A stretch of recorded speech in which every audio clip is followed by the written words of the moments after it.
सयानी घोष का एक वीडियो तेजी से वायरल हो रहा है। ये वीडियो बताता है कि ईमानदारी क्या होती है, बेईमानी क्या होती है, लालच क्या होता है और वफादारी किसे कहते हैं। किसी विचारधारा को मानने का तरीका क्या होता है और उस रास्ते पर चलने वाला व्यक्ति कैसा होता है। ये वीडियो इन सब के बीच का फर्क साफ साफ दिखा देता है। ये भी बताता है कि किसी की वफादारी कब तक कायम रहती है और कब टूट कर बिखर जाती है। नमस्कार दोस्तों, मैं हूं परवीन सानी। दोस्तों, पहले बंगाल में टीएमसी के विधायकों को तोड़ा गया। एक तरह से देखा जाए तो उन्हें डरा धमकाकर ममता बनर्जी के खिलाफ बगावत करने के लिए प्रेरित किया गया। हालांकि बागी नेता ये कहते रहे कि वो अभिषेक बनर्जी के नेतृत्व को स्वीकार नहीं करते और इसी वजह से उन्होंने पार्टी छोड़ी। अब बंगाल में जो कुछ टीएमसी के साथ हुआ वैसी चर्चा दिल्ली में भी हो रही है। कहा जा रहा है कि टीएमसी के करीब 20 सांसद बागी हो गए हैं और उन्होंने लोकसभा अध्यक्ष ओम बिरला को चिट्ठी लिखी है। यानी 29 सांसदों वाली पार्टी में 2/3 से अधिक सांसद अलग होने की तैयारी में है। हालांकि वो सांसद बने तो ममता बनर्जी के नाम पर ही थे, लेकिन अब उनका ममता बनर्जी से मोह भंग हो गया है। उन्हें भाजपा पसंद आने लगी है और भाजपा में उन्हें ईमानदारी दिखाई देने लगी है। इसी बीच टीएमसी सांसद काकोली घोष दस्तीदार का एक पुराना वीडियो सोशल मीडिया पर तेजी से वायरल हो रहा है। ये वीडियो 2016 का बताया जा रहा है, जब एक स्टिंग ऑपरेशन में उन्हें कथित रूप से रिश्वत लेते हुए दिखाया गया था। इसी तरह शुभेंदु अधिकारी का नाम भी उस दौर के स्टिंग ऑपरेशन में सामने आया था। आज वही शुभेंदु अधिकारी भाजपा के बड़े नेताओं में गिने जाते हैं। Yeah, about me. I am Sandosh. Yes, I know, I understand. Yeah. So, Yeah, I do have 5 lakh rupees for you, okay. and this is advance. Okay, so you can, yeah.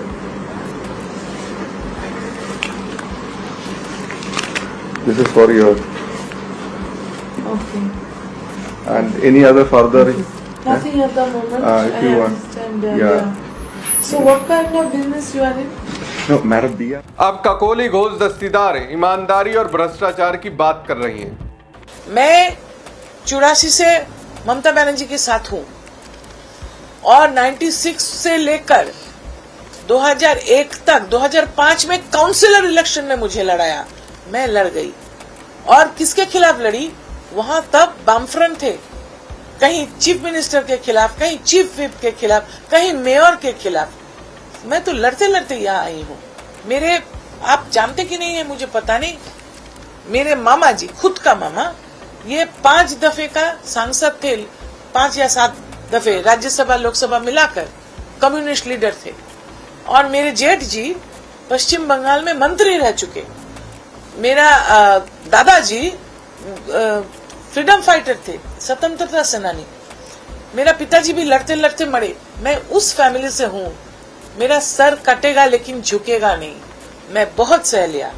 ऐसा जो विश्वासघात बोलता है उनको ये याद रखना चाहिए कि मैं 2011 में ममता बनर्जी मुख्यमंत्री बनने का बाद यहाँ नहीं आई।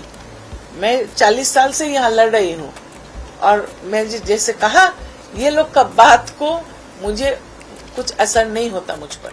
सवाल यह है कि यदि उन्हें बंगाल में भ्रष्टाचार दिखाई दे रहा था, यदि उन्हें ममता बनर्जी और अभिषेक बनर्जी की राजनीति पर आपत्ति थी, तो उन्होंने विधानसभा चुनाव के तुरंत बाद पार्टी छोड़ने का फैसला क्यों नहीं किया?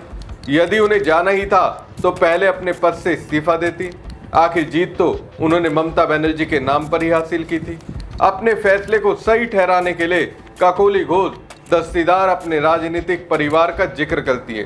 वो कहती हैं कि उनके दादा स्वतंत्रता सेनानी थे, उनके पिता 5 बार सांसद रहे और उनके परिवार को राजनीति का दशकों का अनुभव है।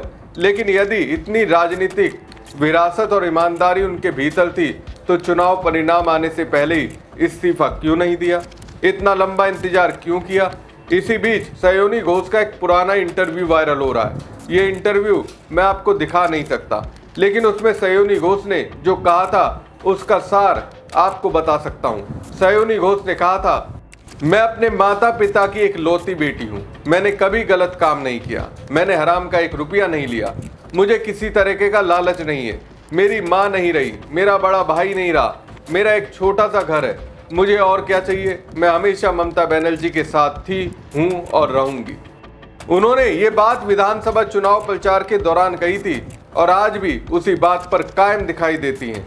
दोस्तों, ईमानदारी से कहते हैं, वफादारी से कहते हैं, जिसने आपको राजनीति में आगे बढ़ाया, पहचान दी, अवसर दिए, आपको शून्य से शिखर तक पहुंचाया, उसका मुश्किल दौर में साथ छोड़ देना क्या सही राजनीति है? यदि वास्तव में भ्रष्टाचार था तो उसी समय विरोध होना चाहिए था, लेकिन चुनाव जीतने के बाद, पद और शक्ति का लाभ लेने के बाद अचानक भ्रष्टाचार दिखाई देने लगा तो सवाल उठना स्वाभाविक है। सयोनी घोष का ये बयान ककोली घोष, दस्तीदार और उन तमाम नेताओं के लिए एक राजनीतिक संदेश की तरह है जो आज ममता बनर्जी और अभिषेक बनर्जी के खिलाफ खड़े दिखाई दे रहे हैं। ये वीडियो बताता है कि ईमानदारी और वफादारी का अर्थ क्या है और कौन व्यक्ति इन मूल्यों पर टिक सकता है। कहीं ना कहीं सयोनी घोष के इस बयान से ये भी संदेश निकलता है कि जिन लोगों ने टीएमसी का साथ छोड़ा है उनके सामने कोई ना कोई राजनीतिक मजबूरी रही होगी। शायद उन्हें लगा होगा कि भाजपा के साथ जाना उनके लिए ज्यादा सुरक्षित विकल्प है, इसलिए अब वो ममता बनर्जी, अभिषेक बनर्जी और टीएमसी पर भ्रष्टाचार के आरोप लगाकर अपने फैसले को सही साबित करने की कोशिश कर रहे हैं। दोस्तों, राजनीति में जब समय बदलता है तो बड़े बड़े रसूखदार नेताओं के दरबार भी सुने पड़ जाते हैं। इसका ताजा उदाहरण नई दिल्ली में देखने को मिला। पश्चिम बंगाल विधानसभा चुनाव 2026 के बाद विद्रोह का सामना कर रही ममता बनर्जी जब इंडिया गठबंधन की बैठक में भाग लेने दिल्ली पहुंची तो वहां का माहौल शायद उनकी अपेक्षाओं से बिल्कुल अलग था। जो सांसद कल तक दीदी दीदी कहते नहीं थकते थे, वो संकट की इस घड़ी में उनसे दूरी बनाते दिखाई दिए। दिल्ली में टीएमसी के राष्ट्रीय ढांचे को कमजोर करने की कोशिशें तेज हो गई है। ममता बनर्जी और अभिषेक बनर्जी ने बागी सांसदों से संपर्क साधने की पूरी कोशिश की, लेकिन उन्हें अपेक्षित प्रतिक्रिया नहीं मिली। बताया जा रहा है कि रविवार रात से ही टीएमसी नेतृत्व लगातार सांसदों से संपर्क करने की कोशिश कर रहा था, लेकिन कई फोन बंद मिले, कई नंबर पहुंच से बाहर थे और कुछ सांसदों ने कॉल उठाने से भी परहेज किया। ये स्थिति ममता बनर्जी के लिए असहज करने वाली रही होगी। जो नेता और सांसद कभी एयरपोर्ट पर गुलदस्ते लेकर स्वागत के लिए खड़े रहते थे, वो इस बार नजर नहीं आए। इसके बजाय उनके दूसरे खेमों की बैठकों में शामिल होने की चर्चाएं सामने आने लगी। ममता बनर्जी के दिल्ली प्रवास के दौरान अभिषेक बनर्जी ने भी अपने भरोसेमंद लोगों के जरिए बागी सांसदों को मनाने की कोशिश की। उन्हें बातचीत और डिनर के लिए आमंत्रित किया गया, लेकिन बागी खेमे की ओर से संकेत मिला कि वो अपने फैसले से पीछे हटने को तैयार नहीं है। दोस्तों, ये पूरी कहानी इसलिए महत्वपूर्ण है क्योंकि ये बताती है कि आखिर इतने वर्षों के राजनीतिक रिश्ते अचानक क्यों टूट रहे हैं। इसके पीछे वही सवाल खड़ा होता है जिसका जिक्र सयोनी घोष ने किया था, ईमानदारी और भ्रष्टाचार का सवाल।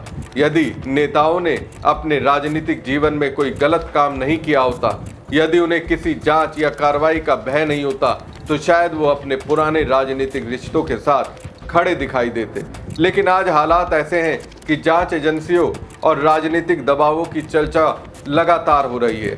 यही वजह है कि राजनीति में वफादारी, विचारधारा और व्यक्तिगत हितों के बीच संघर्ष अक्सर खुलकर सामने आ जाता है, और जब ऐसा होता है तब ये तय करना मुश्किल हो जाता है कि कौन सिद्धांतों के साथ खड़ा है और कौन परिस्थितियों के साथ। हमारी खबर आपको कैसी लगी कमेंट बॉक्स में कमेंट करके जरूर बताएं, और पेज को ज़्यादा से ज़्यादा लाइक और खबर को ज़्यादा से ज़्यादा शेयर कीजिएगा, और अगर चैनल को सब्सक्राइब नहीं किया तो सब्सक्राइब जरूर कीजिएगा। धन्यवाद।